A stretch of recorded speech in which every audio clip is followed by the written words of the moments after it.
Eu gostaria que o Ciro permitisse que eu fosse a Fernanda Montenegro dele. O Moro não foi juiz, ele foi mentiroso. Eu não escolhi os ministros da Suprema Corte para serem meus amigos. Eu não estou aqui para trocar a minha dignidade pela minha liberdade. Presidente, a gente queria começar primeiro agradecer ao senhor pela entrevista, né? Agradecer por ter aceitado receber o UOL nesta quarta-feira, 16 de outubro, e até é importante a data, né? Para essa primeira pergunta que eu vou lhe fazer. O Supremo Tribunal Federal marcou para esta quinta, ou seja, amanhã, o início do julgamento sobre a possibilidade de prisão após condenação em segunda instância, o que pode vir a beneficiar o senhor, dependendo do resultado. O senhor acredita que esta possa ser a sua última entrevista aqui na Polícia Federal? Flávio, primeiro é muito importante, Sakamoto, primeiro é importante dizer que essa entrevista nossa está marcada bem antes do Toffoli marcar a data do julgamento da segunda instância. Eu queria te dizer que eu não tenho a pretensão de dar entrevista aqui na Polícia Federal. Não é nenhum prazer. Eu, na verdade, gostaria de estar dando entrevista, sabe, na sede do PT, no Instituto, no sindicato, na rua, sei lá onde você trabalha, era muito melhor. Bem, o fato de estar aqui da entrevista, eu espero que a justiça seja feita. Veja, eu não estou reivindicando essa discussão de segunda instância. Isso não é meu processo. Não estou interessado nisso, eu estou interessado na minha inocência. O que eu quero é que os ministros da Suprema Corte tenham acesso à verdade do processo, aos inquéritos feitos, mentirosos pela Polícia Federal, pelo Ministério Público liderado pelo Dallagnol e pelo mentiroso do Moro na sentença, lidere e anule esses processos. É a única coisa que me interessa. Se vai ser um ano a mais, um ano a menos, se eu vou ficar aqui ou em outro lugar, não importa. O que eu quero é a minha inocência. Nada me interessa a não ser a minha inocência. Eles procuraram um jeito de me tirarem da disputa política ou de tentar destruir o PT, e eu estou aqui. Eu estou aqui e tenho dito sempre, eu não troco a minha dignidade pela minha liberdade. E eu quero a minha inocência. É a única coisa que me interessa. É a única coisa. Sabe? Se vai ser segunda, primeira, terceira, quarta, quinta instância, não é problema meu. O que eu quero é a minha inocência. E dizer, Sakamoto, com toda certeza que eu tenho, o Moro não foi juiz, ele foi mentiroso. O Dallagnol não foi procurador, foi mentiroso, e o delegado que fizeram o inquérito foram mentirosos. Então eu quero isso, eu quero, se eu tenho um apartamento, alguém tem que ter uma escritura, alguém tem que ter um recibo, alguém tem que ter no cartório, alguma coisa tem que ter. O que não pode é inventar uma mentira, sabe, para poder me condenar. Presidente, seguindo um pouco a questão da segunda instância, porque entendemos o ponto do senhor, só que vai haver um julgamento, né? Vai haver um julgamento e, querendo ou não, o senhor é hoje o preso no Brasil, que é, digamos, o principal preso que se discute essa questão da questão da segunda instância, o senhor se beneficiando ou não, mas é o que aparece em todas as manchetes dos jornais, é o que aparece nas TVs, discute exatamente o senhor dentro da questão da segunda instância. Da mesma forma que apareceu em todas as manchetes há 5 anos, é só assistir o Jornal Nacional, é só ver a Veja, a Época, Isto É só ver a primeira página do jornal que vai perceber que faz 5 anos que essa gente não faz outra coisa a não ser tentar, sabe, dizer que o Lula é culpado. O julgamento para a questão da segunda instância estava marcado para abril, só que aí ele foi desmarcado, né, remarcado agora em outubro, e na época falou-se que o Supremo Tribunal Federal queria evitar a pressão da opinião pública, que seria julgar um caso que poderia beneficiar o senhor. O senhor se arrepende das indicações que o PT fez ao Supremo? Não, deixa eu te falar uma coisa para você. Vamos só. O Supremo, votando a segunda instância, o Supremo estará apenas cumprindo aquilo que está na Constituição. o Supremo não estará fazendo favor a ninguém.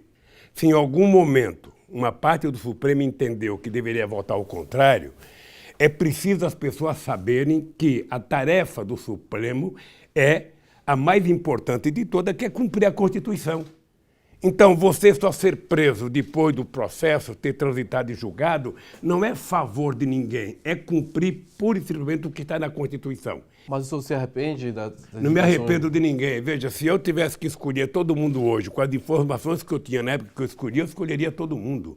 Até porque, ô Flávio e Sakamoto, eu não escolhi os ministros da Suprema Corte para serem meus amigos.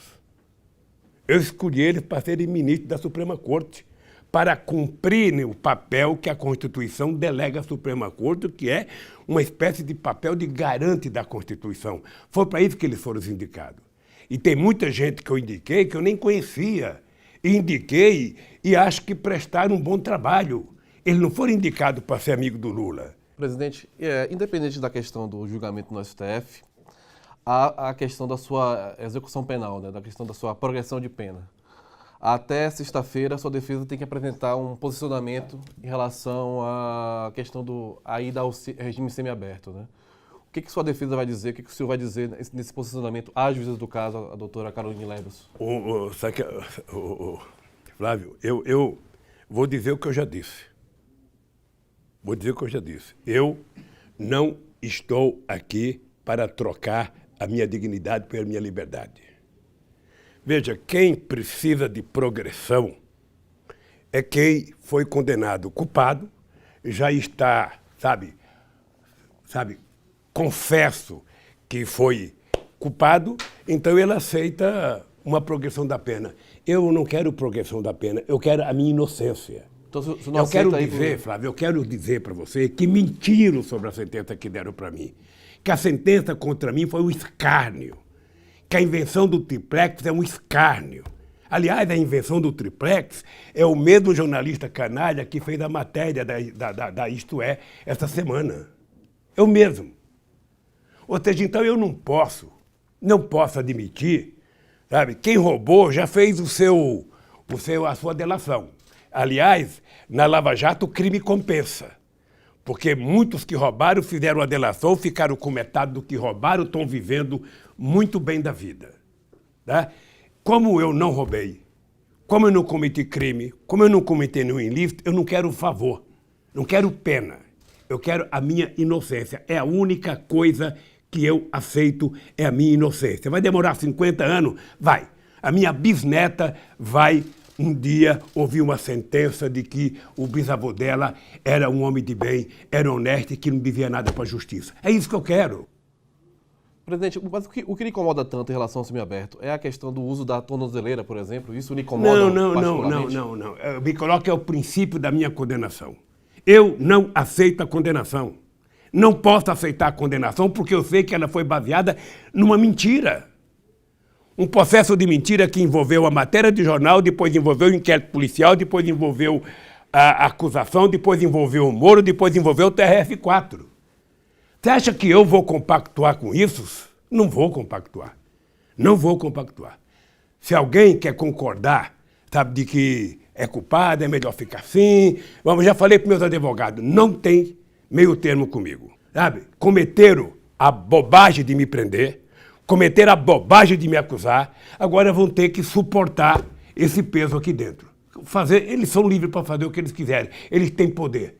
O Moro provou que um juiz tem um poder de Deus, inclusive de fazer um conluio com a imprensa, porque o Moro, sabe, surgiu por conta de um acordo, de um artigo chamado Manipulite, que ele escreveu em 2004, sabe, com base na Operação Mão Limpa da Itália, e ele dizia claramente o seguinte: antes dele começar na Lava Jato, ele foi no Estadão, foi na Folha, foi na Globo, foi no SBT, foi na Bandeirante, foi na Record, foi em todas as revistas, dizer o seguinte: olha, eu preciso de vocês para condenar as pessoas. Então não precisava nem julgamento, a imprensa condenava. A imprensa condenava. O que ele não esperava era que eles tivessem nesse país um cidadão com caráter de resistir a Globo, de resistir às mais de 80 capas de revista contra mim, de resistir a mais de milhares de primeira página de jornais contra mim. O que ele não esperava era isso, porque o Aécio Neves não aguentou uma capa da Veja. Sabe, não aguentou. Pois é o seguinte, eu desafio aqueles que me acusam a provar uma única vez qual foi o crime que eu cometi. Mas, presidente, se o senhor aceitou se entregar naquele momento para a Polícia Federal, como é que o senhor não vai aceitar a progressão do aí é que tem uma coisa importante. Por que eu resolvi vir aqui? Por que eu resolvi cumprir a determinação de vir aqui? Porque se eu, com o nome que eu tinha, tivesse saído do Brasil, tivesse ido para uma embaixada, eu estaria sendo tratado por vocês, sabe, legitimamente como um fugitivo. Né? O fugitivo. Como eu tenho clareza da minha inocência, eu resolvi vir para cá para poder enfrentar os que me acusaram aqui. Então, estou aqui há um ano e meio, sabe? E vou lutar até o último dia da minha vida para provar, sabe, que a quadrilha é quem me condenou. Eles fizeram uma quadrilha. A Lava Jato se transformou numa quadrilha. É só ver o conluio deles agora com o Departamento, com a Secretaria de Justiça dos Estados Unidos, inclusive tentando buscar empresários brasileiros para que a justiça americana possa denunciar, como já levaram 14 bilhões da Petrobras. Então, Sakamoto, a única coisa que me resta é utilizar uma profecia da minha mãe. Lula, não baixe a cabeça nunca. Essa mulher nasceu e morreu analfabeta e ela me deu muita dignidade, e eu não abro mão disso. Presidente, o movimento Lula Livre, que se formou após a sua prisão, ele é encarado por uma parte da militância, não só do PT, como uma parte da esquerda como um todo, como um movimento que representa a anistia geral, a anistia restrita, uma pauta que acabou se tornando unificadora. Eu entrevistei, inclusive, a ex-presidente Dilma Rousseff em Porto Alegre, né? E ela chamou a pauta Lula Livre como uma das pautas unificadoras da esquerda, que nela reside todas as outras pautas. Se o senhor sair da cadeia, né, e quando o senhor sair da cadeia, vai haver uma clara desmobilização com relação ao Lula Livre. Isso pesa também na sua resistência com relação ao semiaberto ou não? Sakamoto, deixa eu falar uma coisa para você. Seria o fim da picada alguém imaginar que eu estou preso para mobilizar. Se fosse assim, eu mandava prender todo o PT. Sabe? Não é verdade, veja, eu sou muito grato, mas muito grato às pessoas que estão participando da campanha Lula Livre. Sou muito grato a esse acampamento que está aqui na frente, que eu não sei se já teve em algum momento algum preso que teve a felicidade que eu tenho de ter um grupo de pessoas gritando meu nome todo dia de manhã, todo dia à tarde, todo dia à noite, de domingo, com chuva, com sol, no Natal, no Ano Novo. Eu, quando sair daqui, não sei o que fazer para agradecer essa gente, né? Vou levar todo mundo para morar comigo, vou alugar fazer um bairro novo e levar essa gente, porque é muito carinho. E, obviamente, que eu sou muito grato aos companheiros do partido, aos companheiros do Partido Aliado, do PCdoB, do PSOL, sabe? E da sociedade, do movimento sindical, do movimento Sem Terra. Mas eu preciso sair daqui. E a mobilização não é para libertar o Lula, não. Não é essa mobilização que a pessoa tem que fazer.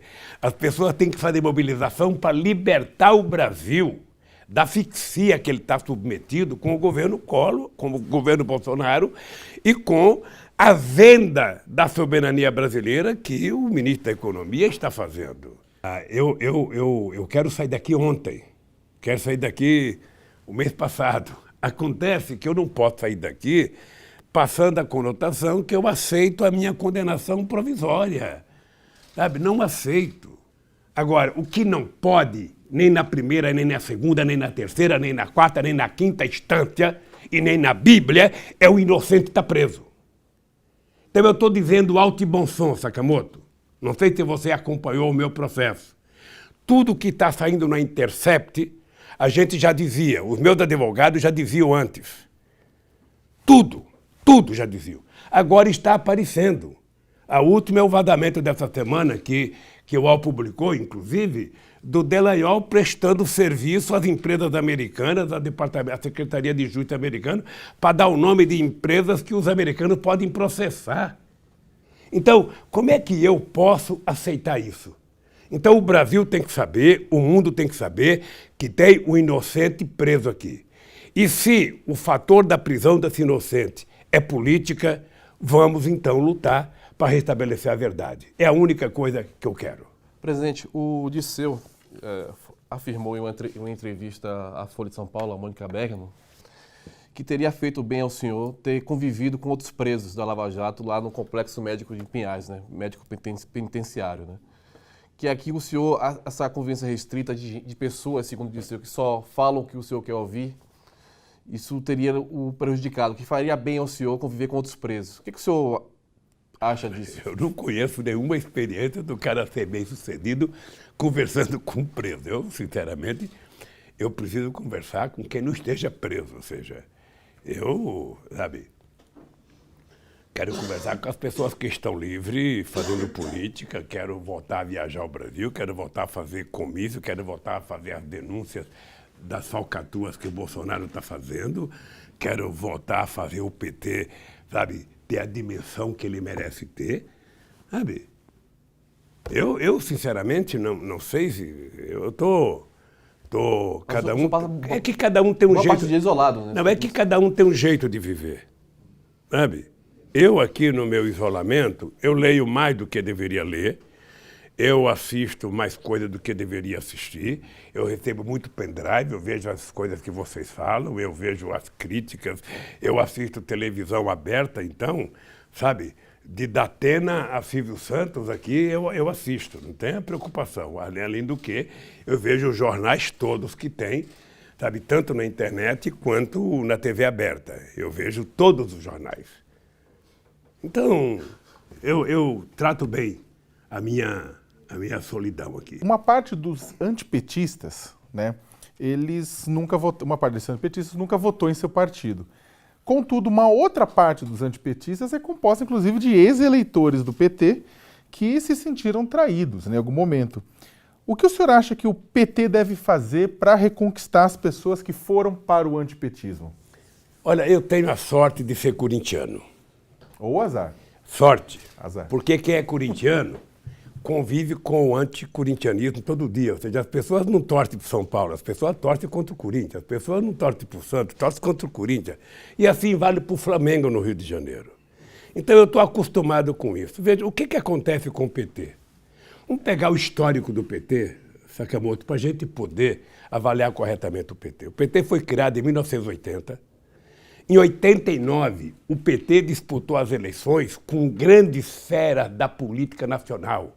Era Ulisses Guimarães, era Aureliano Chaves, era Brizola, era Mário Covas, era Afif Domingues e tantos outros que tal. Esse partido, que tinha apenas 9 anos de existência, foi o segundo colocado e foi para o segundo turno. Em 94, juntou todo mundo contra, sabe, para apoiar o Fernando Henrique Cardoso. Quem sobreviveu? O PT. Foi o segundo colocado.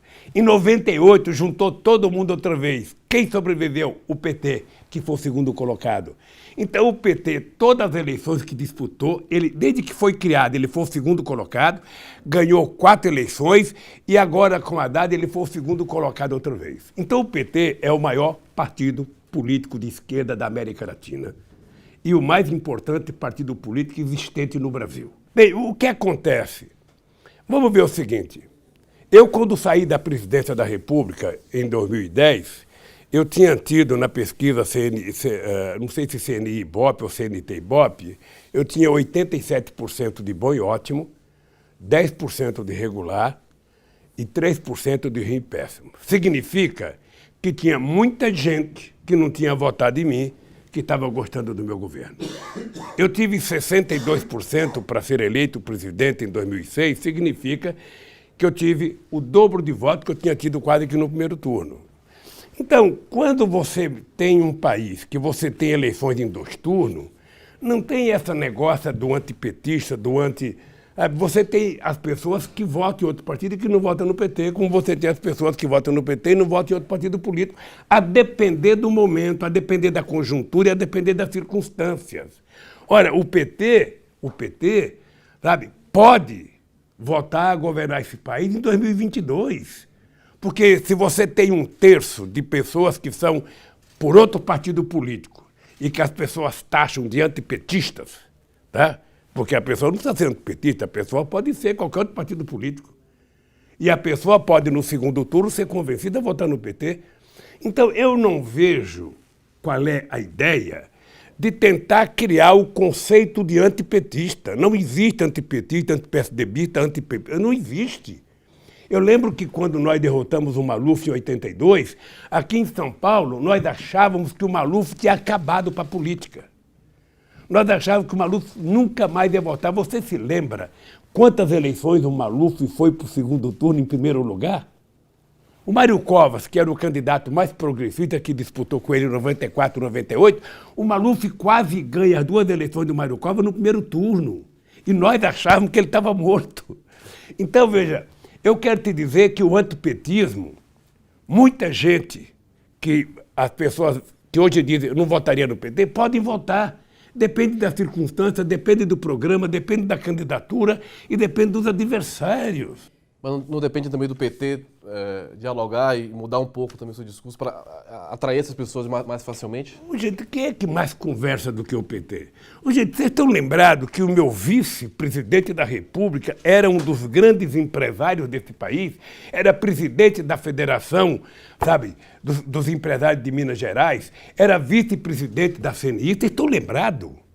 Vocês estão lembrados que eu montei um governo em que grande parte do ministério não era do PT? O Furlan não era do PT, o Roberto Rodrigues não era do PT, o Márcio Tomás Bastos não era do PT, o Celso Amorim não era do PT, o Miguel Jorge não era do PT. Vocês estão lembrados? Sabe que eu montei um partido, um governo muito amplo, com muita gente de fora do PT? É que o senhor colocou, e eu concordo que houve muita articulação e houve muitos diálogos em nome da governabilidade no seu governo e no governo seguinte, mas da mesma forma que o seu vice-presidente foi o finado Zé Alencar, eu ia falar o nome do filho dele, Zé Alencar, o vice-presidente da ex-presidente Dilma é Michel Temer. Ótimo. Então, a questão, na verdade, que se coloca nessa questão, presidente, é se exatamente os diálogos e as articulações e os acordos firmados durante os governos do PT não são vistos como negativos ou reprováveis por parte da população, que acaba, por isso, se afastando do partido. Olha, se uma pessoa descobre que tem uma doença aos 89 anos, você não pode achar que essa pessoa deveria ter morrido no nascimento. Não é assim. O Temer foi vice da Dilma porque o Temer era presidente do partido mais importante no Congresso Nacional. O PMDB era o partido, sabe, não do ponto de vista do voto, mas do ponto de vista da quantidade de pessoas no Congresso, era o PMDB. Sabe? Então a Dilma foi, sabe, com o Temer de vice, porque a Dilma não era conhecida e a Dilma precisava de tempo de televisão. Sabe? Ninguém acusou o Temer de ser o que ele era. Ninguém acusou o Temer de traíra na época. Ninguém. Nenhum jornal que hoje eu critico o Temer dizia na época que ele era traíra. No segundo mandato, a Dilma não precisaria do Temer. Eu tinha um projeto. Como as pessoas pensam que eu mando no PT, eu não mando no PT. Eu tinha um projeto e de vez em quando eu perco. A minha ideia, e eu conversei com o Eduardo Campos em junho de 2011, em Bogotá, no encontro que nós participamos, de que eu achava que ele deveria ser candidato a vice da Dilma em 2014 para ele ser o candidato a presidente em 2018. Eu achava que o Eduardo Campos tinha concordado. Estava eu, ele e a Renata, a esposa dele. Foi uma bela de uma conversa, tomamos bons uísques e conversamos. Ou seja, depois eu não sei por que houve uma cisão entre ele e a Dilma e não deu certo. Mas a Dilma não precisava mais do PMDB no segundo mandato, porque a Dilma já era muito conhecida. Lamentavelmente, foi mantido a mesma chapa para desgraça do PT e para desgraça da Dilma, tá? E para desgraça do país. Porque se alguém tivesse qualquer intuição que o Temer ia ser o traíra que foi, não teria aceito ele como vice. O senhor convidaria Marta Suplicy a retornar para o PT? Olha, eu não queria que ela saísse do PT. Não queria. Eu, sinceramente, não gostei que a Marta saiu do PT. Eu tenho uma boa relação com a Marta, uma boa... Até relação, não só política, relação de gratidão. Sabe, durante muito tempo, o PT se reunia na casa do Eduardo Suplicy e a Marta, que não tinha nada conosco, ela era apenas tinha o consultório dela na casa dela, era uma sexóloga famosa, sabe, tinha um programa na Globo, que era o TV Mulher, em que ela falava, e ela suportou o PT durante muito tempo na casa dela, foram muito jantar na casa dela, muito aperitivo na casa dela, muita reunião na casa dela, muita gravação de programa de PT. Então eu tenho gratidão pela Marta. Se um dia ela resolveu sair do PT por divergência com o PT, sabe? E se ela amanhã ela quiser voltar, da mesma forma que ela entrou a primeira vez, da mesma forma que ela saiu, ela pode voltar e conversar com o PT. Sabe, eu não vejo nenhum problema. A Erundina saiu do PT, depois a Erundina voltou para o PT. E depois saiu outra vez, mas veja, o partido político não tem um cadeado na porta. Tem compromisso ideológico. Se a Marta quiser votar, ela tem relação com todo mundo e ainda continua sendo a prefeita mais bem avaliada em pesquisa da opinião pública em São Paulo. Então eu não sei o que a Marta quer. Mas eu, pessoalmente, não confundo a minha relação pessoal com as minhas relações políticas. Se eu tenho divergência política com uma pessoa, isso não implica que eu tenha que romper a minha relação pessoal. Amizade, para mim, é uma coisa sagrada. E eu não abro mão de ter as minhas relações pessoais. Presidente, se estiver apto politicamente, o senhor aceitaria ser candidato a vice-presidente da República em 2022, como Cristina Kirchner, argentina? Deixa eu te dizer uma coisa, eu estou disposto a não ser candidato a nada na minha vida. Eu já fui presidente da República. Sabe, o problema é que essas perguntas que são bem feitas e que são de boa fé, muitas vezes elas serão interpretadas, sabe, de forma negativa. Sabe? Aí Lula aceita ser vice, Lula aceita, eu aceito ser nada, eu aceito ser cabo eleitoral, a depender das circunstâncias políticas. É muito difícil num país que tem um partido como o PT, você achar que o PT não terá candidato a presidente da República. É muito difícil. Ora, se as circunstâncias políticas, sabe, caminharem para que haja uma aliança no primeiro turno, o que eu acho uma bobagem, porque eu briguei muito para a eleição em 2 turnos, Sakamoto. Briguei muito. Sabe por quê? Porque era a chance, sabe, de você poder se apresentar, de você poder dizer eu existo e se submeter à votação do povo. Ah, se não deu para você, então no segundo turno você escolhe a pessoa adequada e vai para o segundo turno. É para isso que tem segundo turno. Sabe? É para as pessoas terem o direito de colocar a cara. Por exemplo, foi muito importante o Boulos ser candidato.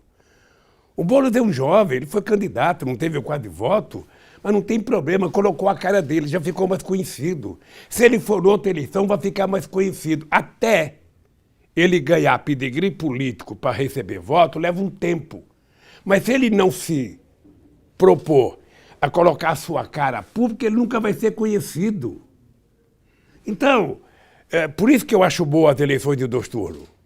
Você sai candidato, o Flávio sai candidato, eu saio candidato, olha, quem for, sabe, na frente, sabe, tem o apoio da gente. Então, uma frente ampla da esquerda mesmo, só no segundo turno. É da frente ampla, ela pode se construir no primeiro turno ou no segundo turno. Sabe? É porque não tem tanta gente ampla assim para você fazer aliança no primeiro turno, meu caro. Os partidos estão aí. Sabe? Não tem. Eu, quando deixei a presidência, eu tinha uma vontade, fui até o Uruguai conversar com o Tabaré, conversar com o Pepe Mujica, para ver o exemplo da frente ampla dele. Ele levou tempo para construir, não é uma coisa simples. Não é? Por que a direita se reúne com facilidade? Porque a direita não tem princípio. Sabe? Os acordos são apenas para eleger o cara. E como todos eles vão votar para ferrar a classe trabalhadora, todos eles vão votar para ajudar os ricos, todos eles querem pagar menos imposto de renda, todos eles querem pagar menos imposto, todos eles querem pagar menos salário. Sabe? Então fica fácil ele se juntar. Mas um partido que tem programa, que tem princípio, que zela por eles, o partido é mais difícil. Como é que o partido pode convencer o Boulos a não ser candidato? É a chance que ele tem. Como é que o partido pode convencer o Ciro de não ser candidato? É a chance que ele tem. O Flávio Dino é a chance que ele tem. Ora, então que saia todo mundo e que se junte depois. Hein? No primeiro turno, o PT terá candidato em 2022. Veja. Não citaria... Deixa eu te falar uma coisa para você. Se você avaliar a dimensão dos partidos políticos, só o PT tem o direito de ter candidato no primeiro turno, teoricamente. Tá? Isso não significa que vai ter. Mas se você for analisar a pujança do partido, o tamanho do partido, a grandeza do partido, e o histórico do partido, você vai perceber. Em se tratando de campanha eleitoral, o PT será sempre o primeiro escolhido. O PT pode não querer, o PT pode falar, não, dessa vez nós não queremos, eu vou indicar o Sakamoto para ser candidato do PT. A gente sabe que é difícil o PT tomar esse tipo de decisão, né, presidente? É difícil que um time, sabe, não coloque os seus bons jogadores para jogar, senão não ganha título. Mas essa Qual é a explicação que o PT terá para a sua base de indicar um candidato que tenha menos chance do que um candidato do PT? Você acha que o Fernando Haddad saiu fraco da campanha presidencial? Diga ao senhor. O Fernando Haddad virou uma personalidade nacional, com todas as falcatruas que houve, com todas as malandragens, com todo o fake news, com tudo. Sabe, o Fernando Haddad teve 45 milhões de votos. É voto pra caramba, bicho. A maioria dos presidentes da República eleitas no mundo não tiveram 45 milhões de votos. Presidente, em relação... Eu acho que o Flávio Dino tem tido uma performance extraordinária. O PT tem 5 governadores de estado, gente. O PT governa a Bahia. O PT governa o Ceará. O PT governa o Piauí. Então, primeiro que é muito cedo para discutir, sabe? Mas se é cedo para discutir se o PT vai ter candidato, é muito mais cedo ainda para você discutir se o PT vai ter vice. Sabe? Eu acho que tudo se resolve quando você fizer avaliação política, fizer boas pesquisas políticas, e ninguém vai ganhar no grito. Vai ganhar na medida que você faça acordo, você converse direitinho, sabe? É assim que você faz política. Nem sempre a política do partido está de acordo com a política do governo. Foi assim comigo. Nem sempre o partido concordou com a política que eu fazia. E nós tivemos que educar o partido para ele compreender a diferença entre governar e entre ser partido.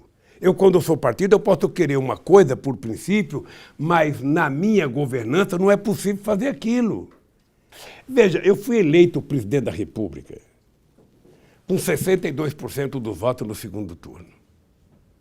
Mas eu tinha só 91 deputados de 513. Eu tinha só 14 senadores de 81. Então não é possível você governar se você não conversar com outro poder institucional que é o Congresso Nacional.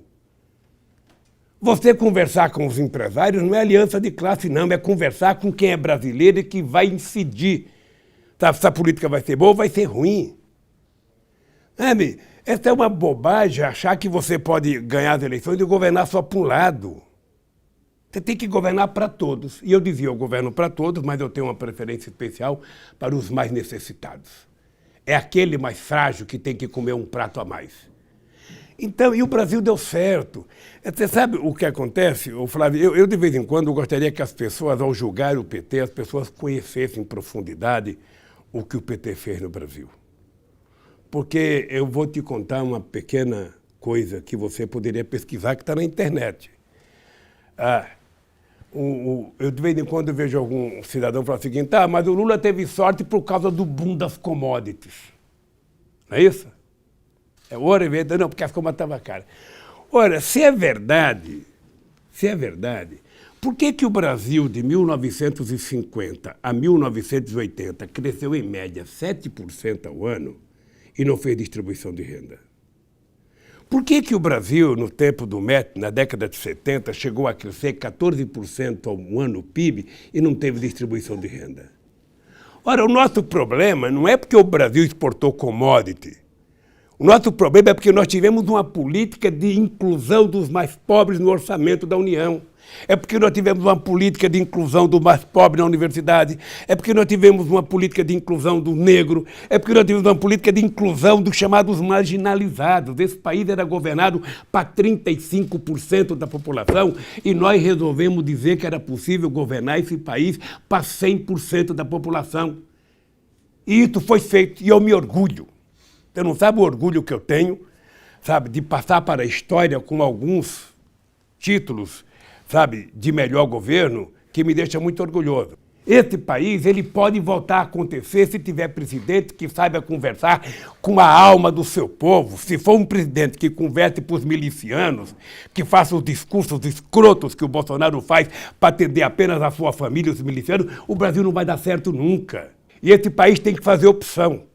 A opção deles, com o apoio de toda a imprensa brasileira, é vender todo o patrimônio que foi construído em nome do povo brasileiro. É vender. Quando acabar o patrimônio, vai vender a alma da mãe. Quando acabar a alma da mãe, o país virou uma república de bananas.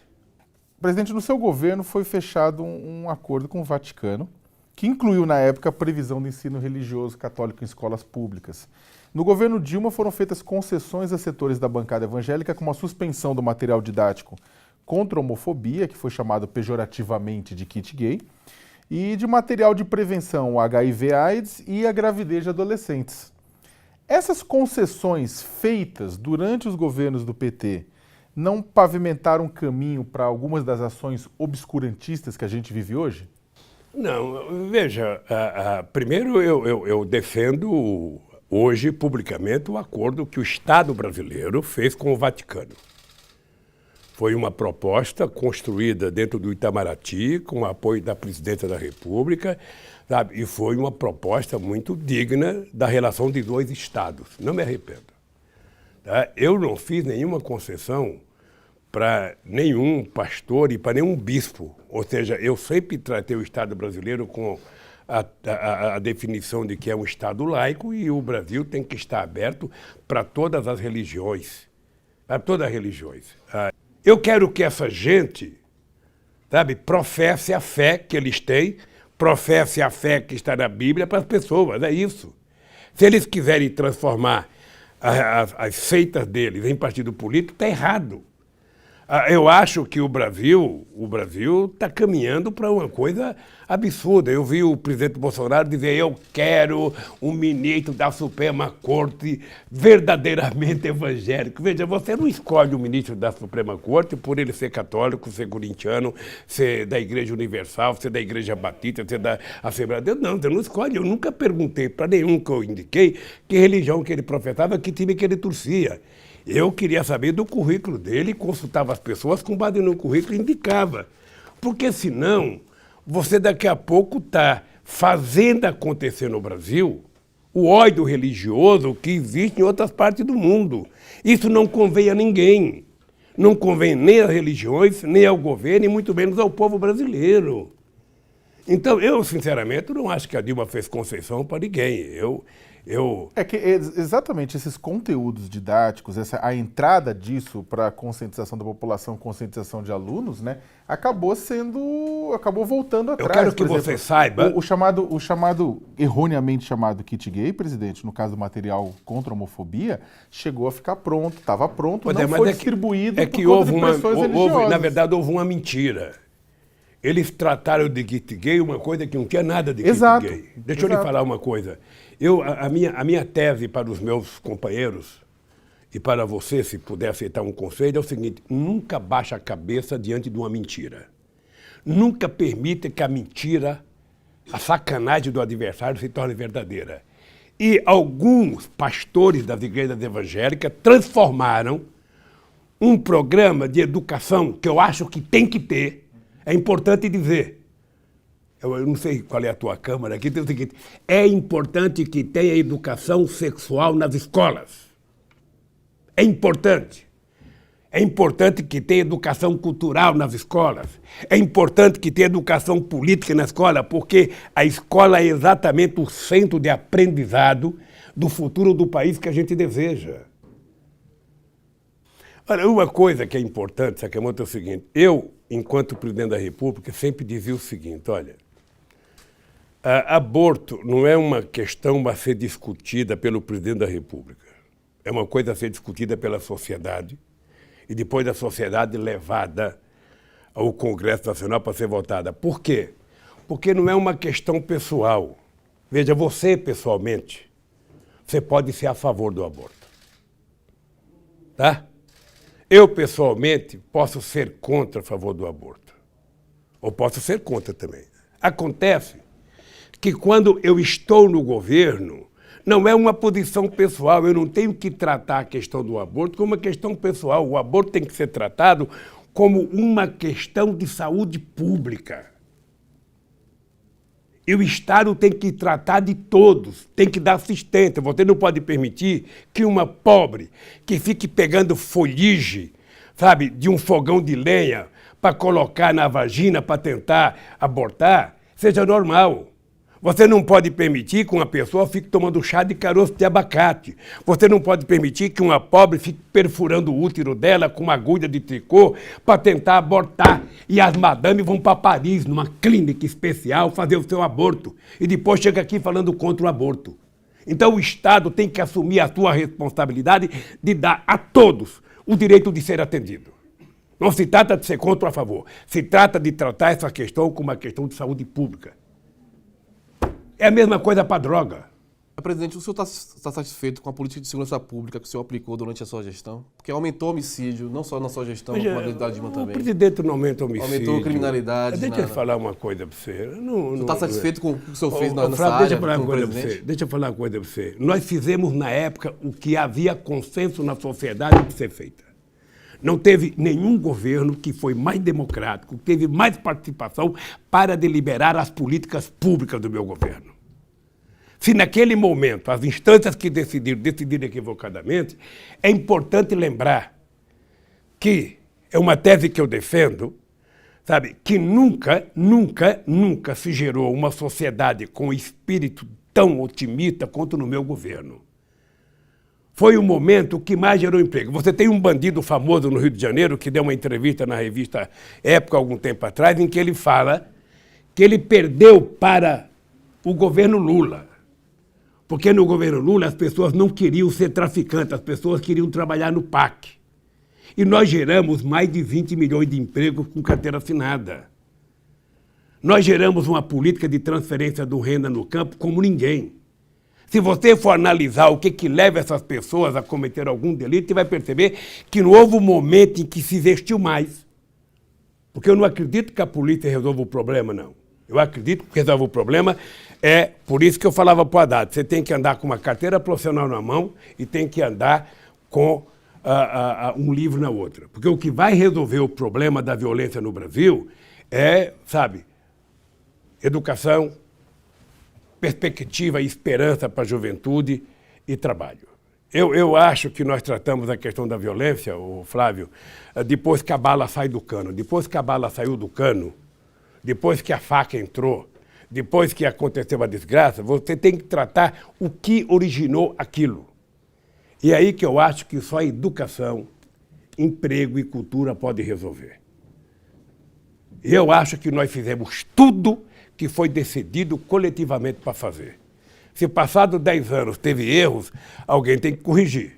Entre 2011 e 2012, houve protestos de operários da construção civil em algumas das grandes obras do PAC, como no caso do canteiro de Giral, né, que pegou fogo, o pessoal queimou, tivemos problemas em Santo Antônio, tivemos problemas em próprio Belo Monte.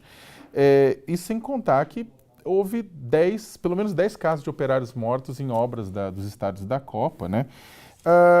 Isso não é um sinal de que os protestos, as manifestações, todas as brigas, não é um sinal de que o PT acabou se distanciando das bases e de parte do movimento sindical, perdendo contato com parte da classe trabalhadora? Sakamoto, deixa eu te contar uma coisa.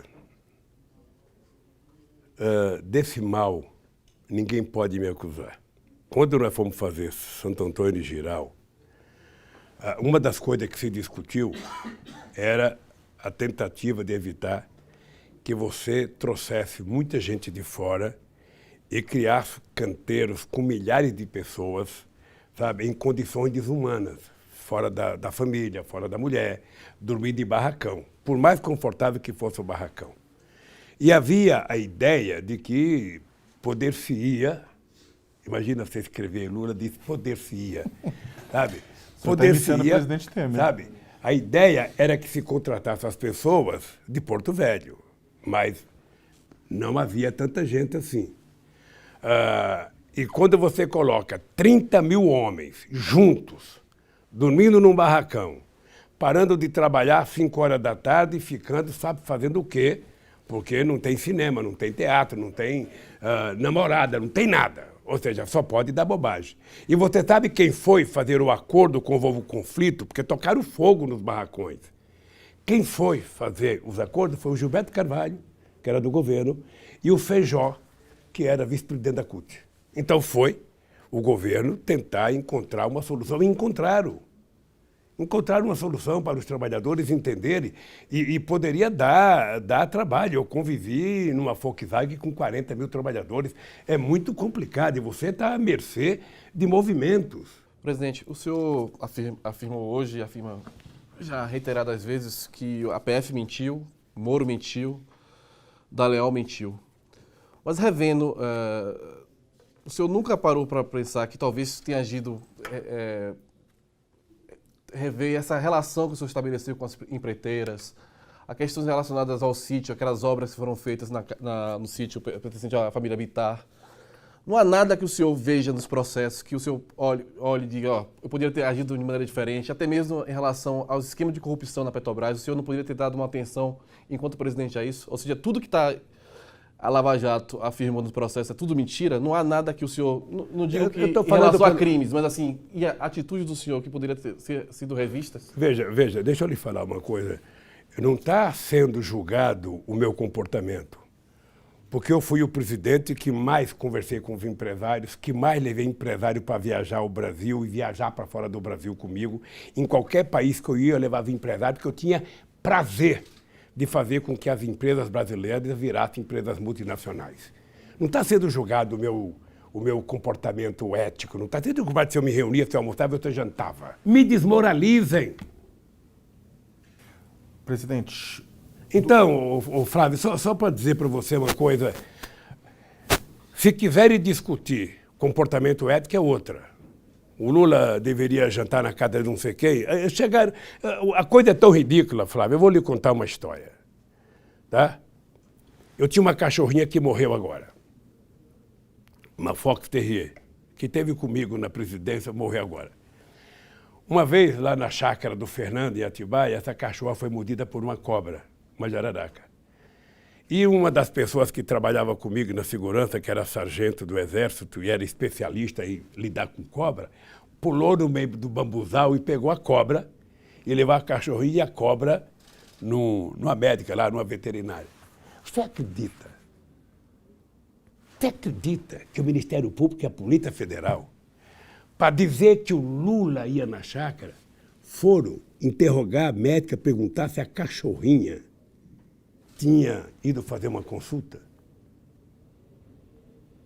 Você acredita que chegaram a entrar na casa do caseiro e levar a mulher dele, sabe, quase que forçada, para perguntar, isso aqui é do Lula, sabe? E como ela dizia que não, eles não aceitavam.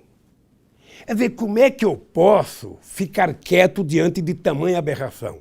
Se tem uma coisa que eu posso fazer por esse país, é contribuir para que o povo brasileiro nunca perca o respeito pela justiça. Nunca perca a esperança na justiça, porque o dia que o povo não acreditar na política, não acreditar na religião, não acreditar na imprensa, não acreditar na justiça, esse país virará uma torre de Babel e uma anarquia. Houve eleição de delegados do PT, está havendo questão o PT está em processo eleitoral, né? E aí eu queria que o senhor falasse a respeito exatamente das disputas internas do PT neste momento, né? Como é que o senhor está se posicionando com relação a isso, com quem vai liderar o partido, quem vai ser o... Porque a depender disso vão se decidir quais serão os candidatos, né, do partido no ano que vem, onde o PT vai ter candidato e onde não vai ter. Sakamoto, não dificulte a vida do PT, não. O PT não tem problema, o PT está exercendo, sabe? A democracia é levada às suas últimas consequências. O PT vai escolher seus dirigentes e tem um debate interno e uma votação interna. Sabe? É isso. Quem vai ganhar as eleições, eu acho que vai ser a Gleice. E vai ter bom para o partido. Sabe? E aí vai se fazer uma composição, que é natural do PT, entre todas as correntes que tiverem uma certa votação, vai se dividir proporcionalmente a montagem da executiva, a montagem do diretório. Isso chama-se democracia. Nenhum outro partido político faz isso. Nenhum outro partido político faz isso. Só o nosso PT faz. Não tem medo que o povo vote publicamente para escolher os seus candidatos. Eu estava querendo falar um pouco sobre o Ciro Gomes. Você não me perguntou nada do Ciro Gomes. O problema é que a quantidade de perguntas é tão grande porque ontem ele fez mais uma grosseria. Tá? Eu, sinceramente, gostaria de entender o que está se passando na cabeça do Ciro Gomes.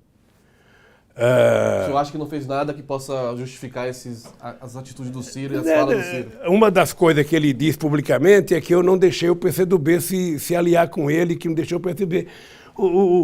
Você acha que o jogador do São Paulo ia deixar o jogador do Corinthians marcar um gol só para agradar o Corinthians? Uma coisa é futebol, outra coisa não. É que a analogia é mais fácil do povo entender. O PT estava numa disputa e o PT foi construir a sua aliança política. E o PT convenceu os outros partidos a vir junto com o PT. E o Ciro acha que o PT é ruim por causa disso? O Ciro acha que o PT deveria ficar sentado e dizer vai todo mundo com o Ciro, vai todo mundo com o Ciro? Mas que brincadeira que é essa?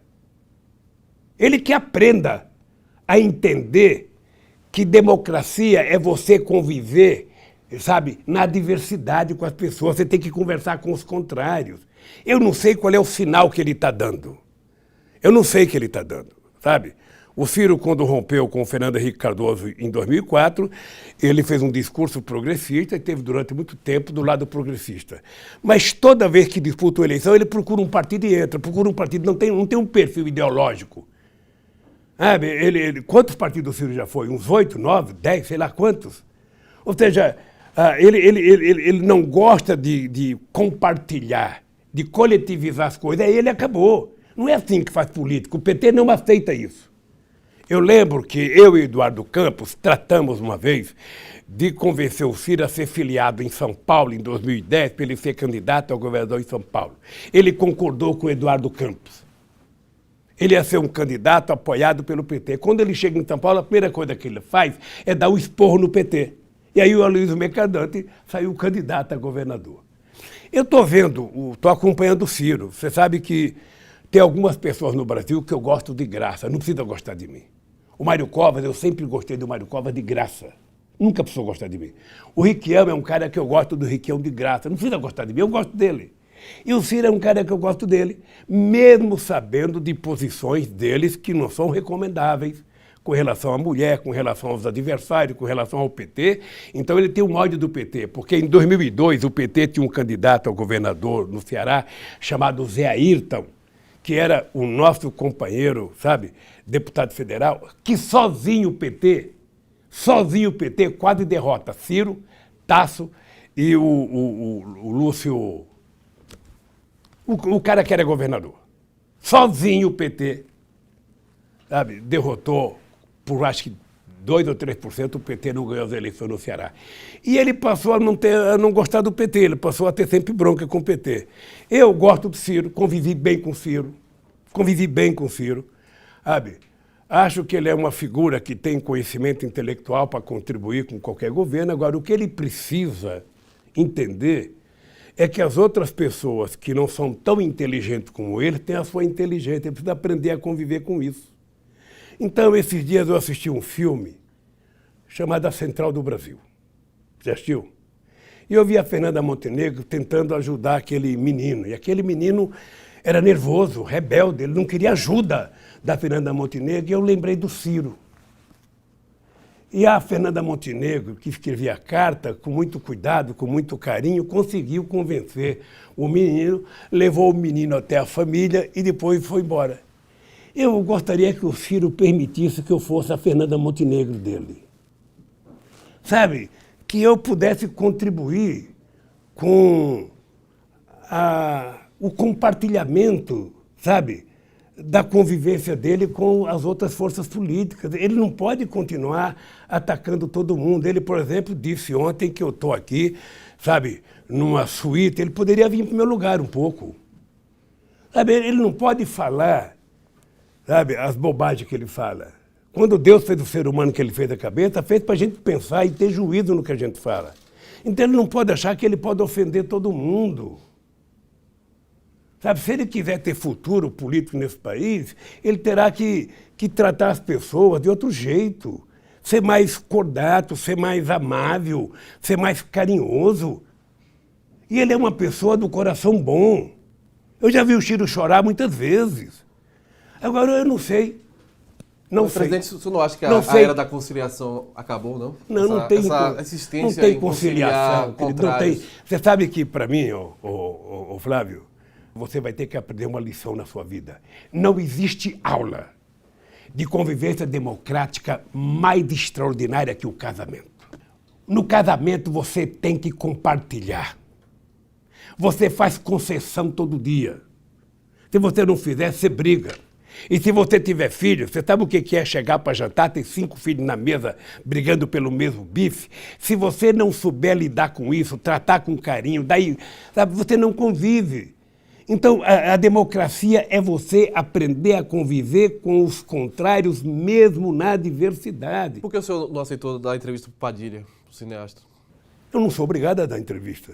Ele tem o direito de pedir, eu tenho o direito de negar. Mas por que o senhor negou? Porque eu não acho que eu preciso dar entrevista para ele. Ele poderia ter pedido entrevista para mim antes de fazer o filme que ele fez. Não poderia? Você está falando da série O Mecanismo? Eu não sei, não assisti.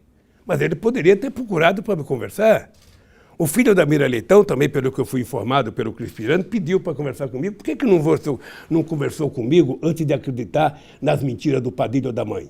Por que não veio conversar comigo no primeiro filme? Então por que eu tenho que conversar com essa gente? Por que eu tenho que conversar? Eu converso com quem eu quero. Da mesma forma que só vem me entrevistar quem quer, eu tenho pedido para a Globo, manda o Bial vir aqui me entrevistar ao vivo. Adoraria dar uma entrevista para a Globo ao vivo. Para a Globo eu só não quero que ele faça edição. Porque eu já fui enganado há muito tempo. Eu quero ao vivo aqui. Pode sentar o Bial aí. O Bial, o Willy Bonner, que eles quiserem. Bota aí 2 horas de entrevista ao vivo. Então, o Sakamoto, eu estou disposto a fazer qualquer debate, qualquer discussão. Não me recuso a discutir nenhum assunto, nada. A única coisa que eu quero é o seguinte, eu quero que as pessoas, eu até estranhei, bom, você talvez não fez porque outros já fizeram. Porque a coisa da moda é a seguinte, o PT não vai fazer autocrítica. A tese que eu tenho é que as pessoas que querem que o PT faça autocrítica não têm crítica para fazer o PT, que é que eu mesmo faça. Ora, se eu mesmo fizer crítica ao PT, porra, para que precisa de oposição? Deixa a oposição fazer críticas ao PT. O PT tem que defender as coisas boas que ele fez. É isso que o PT tem que fazer. E o PT tem que se preparar. Tem as eleições municipais. Eu acho que o PT tem que ter candidato em todas as cidades importantes. Se não tem candidato, procure candidato, porque o partido que não tiver candidato, não tiver tempo na televisão, não vai se defender. E o PT tem muito o que falar na televisão para se defender e para dizer a verdade do que está acontecendo no Brasil. Tá? Até porque nós temos que fazer uma grande campanha pela soberania nacional contra a entrega do patrimônio brasileiro. Eu estou vendo agora a concessão onerosa que nós criamos para proteger o petróleo, agora vai ser leiloada por 106 bilhões de dólares para ser torrado. Então o senhor acha que o PT não deve apoiar o Freixo no Rio, nem a Manuela Dávila em Porto Alegre? O PT pode apoiar quem quiser. O PT pode apoiar quem quiser. Eu só disputo os pênaltis se eu disputar o jogo. Eu só falo no primeiro turno. Não, o que eu acho é que o PT, veja, um partido como o PT, sabe, eu acho o Freixo um grande candidato, acho a Manuela uma grande candidata, acho todo mundo um grande candidato. Mas o PT é muito grande. O PT não é um partido, o PT é muito grande. Você vai apoiar um outro, apoie, mas sabendo o seguinte, qual é a participação do PT na campanha? Onde é que o PT pode se defender? Onde é que o PT pode fazer discurso? Como é que o PT pode abrir mão de ter candidatura em São Paulo? Me conta uma história. Na maior cidade brasileira, onde o PT já governou 3 vezes, onde o PT governou com o Haddad, fez uma boa administração e perdemos no primeiro turno para a escrotidão feita contra o Haddad. Você mora em São Paulo, Sakamoto? Bom, você viu como é que a televisão tratava o Haddad, você viu como é que alguns meios de comunicação tratavam o Haddad, né? Então, eu pensava que as pessoas iam gostar do Haddad, que o Haddad é tudo que eu não sou. Ele é advogado, é economista, é filósofo, é grande, é bonito, sabe? Porra, mesmo assim a imprensa bateu nele pra cacete. Presidente, eu acho que se a gente continuar, ele leva o senhor com cadeira e tudo. Eles podem te prender aqui. Eu agradeço, a gente agradece, o UOL agradece pela entrevista, acho que eu e o Flávio, né, agradecemos bastante pelo tempo que o senhor despendeu com a gente nessa conversa aqui, nessa quarta-feira, 16 de outubro, né, de 2019. Obrigado, presidente. Obrigado. Olha, eu agradeço a vocês dois, Flávio e Sakamoto, e dizer que foi um prazer. Eu até, você sabe que aqui eu aprendi uma coisa, não ficar com objeção ao nome Cela, que eu tinha muita objeção de falar o nome Cela, mas aí eu vi um filme esses dias, Cela é coisa de convento. Sabe? Então eu vi uma freirinha entrando numa cela, eu falei, então vou virar um freio aqui, vou entrar.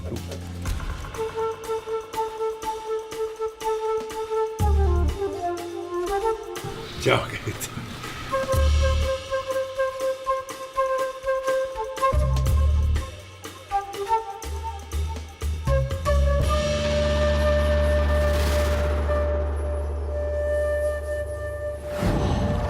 Wow.